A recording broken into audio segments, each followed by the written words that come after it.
Basic training is one of the most challenging and rewarding experiences of a soldier's life. It starts with a couple weeks in reception, 2 of the most miserable weeks of my life. Reception includes hundreds of papers to sign, uniform issue, medical exams, and shots. Lots and lots of shots. After reception, the soldiers will get on a bus to what we call downrange to meet our drill sergeants for the first time. Upon meeting our drill sergeants, the soldiers are usually on end and are expecting a scene out of the movie Full Metal Jacket. The drill sergeants are usually strict but precise. The first week is filled with paperwork to fill out, meeting with our leaders, and early wake-ups. Week 2 starts training. Wake-up is at 4 a.m. The soldiers have 15 minutes to get dressed, get down in front of the barracks, and get ready for physical training. Physical training is on every weekday, including Saturdays. Monday, Wednesdays, and Fridays, we run 2 to 5 miles. On the other days, we do push-ups, sit-ups, and push-ups, as well as many other calisthenics. The morning uniform depends on the weather. If it's cold, it's sweats. If it's warm, shorts and a t-shirt. There are 3 different phases in basic training. Week 1 through 3 is red phase. This is the most dreaded phase because the drill sergeants use this time to break the soldier down, both physically and mentally. The main weapon of the drill sergeant is called smoking. Smoking is when they pull us into a room and force us to do calisthenics until we can barely move. During my time in basic training, we had numerous soldiers pass out and the drill sergeants were forced to give them IVs. The worst part of basic training, for me anyway, was NBC training. It stands for Nuclear, Biological, and Chemical Training, in which we go into the gas chamber with a gas mask on, are told to remove the gas mask, then we are to recite the Soldier's Creed, the National Anthem, and do calisthenics.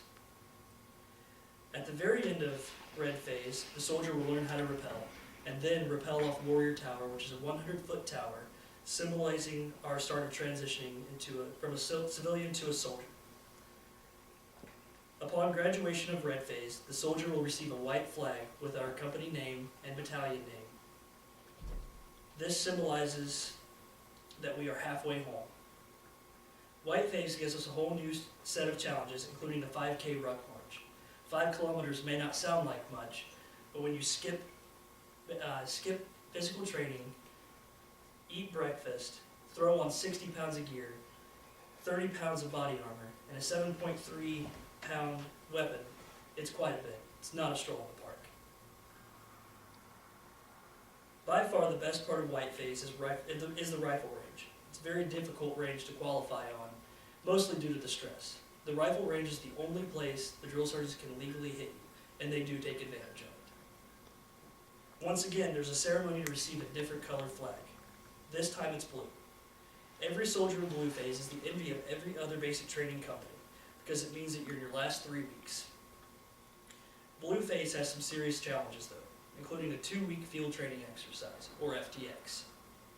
The beginning of the FTX calls for a 20K ruck march carrying all the gear you're required to use for the next 2 weeks.